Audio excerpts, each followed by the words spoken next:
Il est 7h47. Avec le débat autour de l'âge de départ à la retraite, se pose la question aussi d'être en bonne santé. À ce moment-là, bien sûr, quand on arrive à 62, 63, 64 ans, mais également après. Nous sommes avec le docteur Christophe de Gégère, qui est spécialiste de l'étude du... Bonjour.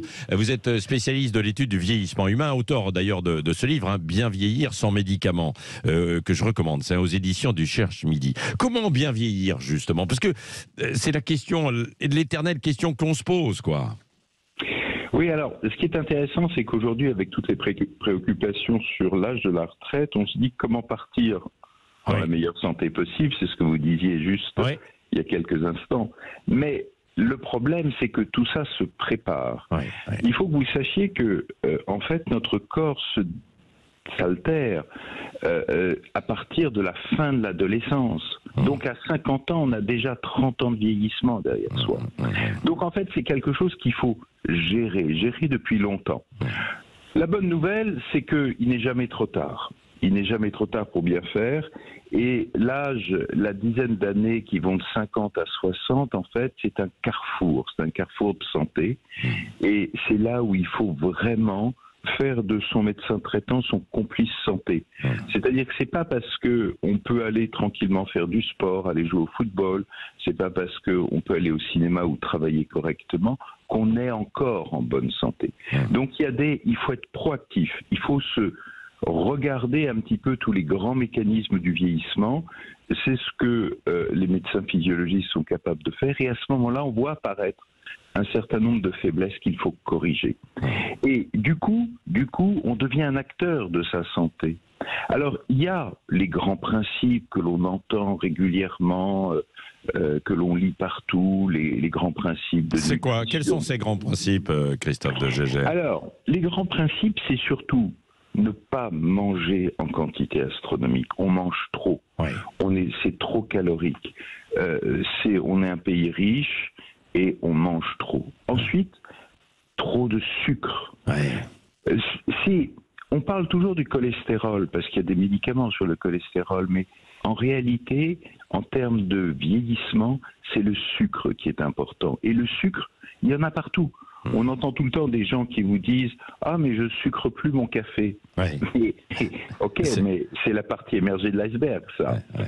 Donc, il y a du sucre absolument partout. Le pain, Dieu sait si en France le pain est bon, mais c'est du sucre. Vous avez des tas d'autres exemples comme ça. Donc, il faut commencer à travailler cette notion importante. Donc, ensuite, l'activité physique. L'être humain n'a pas été construit pour être sédentaire. Il doit bouger. Il doit bouger, c'est pas juste marcher un peu. Les 10 000 pas par jour, c'est bien, c'est sympa. C'est déjà bien quand on peut les faire. Absolument, absolument. Et ensuite, il y a comment on les fait. C'est-à-dire qu'on confond souvent agitation et exercice physique. Quand vous êtes à bouger en permanence, aller d'un bureau à un autre, monter un étage, le descendre, etc., je le vois par exemple chez des gens qui sont sur des marchés ou des choses, ils marchent tout le temps. Mais en fait, ce n'est pas une vraie consommation, ce n'est pas d'énergie, c'est souvent d'ailleurs, pardonnez-moi, je dirais une consommation nerveuse d'énergie. Les gens sont toujours en activité, mais ça ne permet pas de consommer et d'entraîner vos masses musculaires. Donc, ne confondons pas agitation, qui malheureusement concerne la plupart de nos concitoyens, et exercice. Se prendre une heure par jour, ce qui paraît rien, mais qui est énorme dans le quotidien de chacun. Donc, c'est vraiment définir des priorités. Et ça, ce sont vraiment les éléments de base.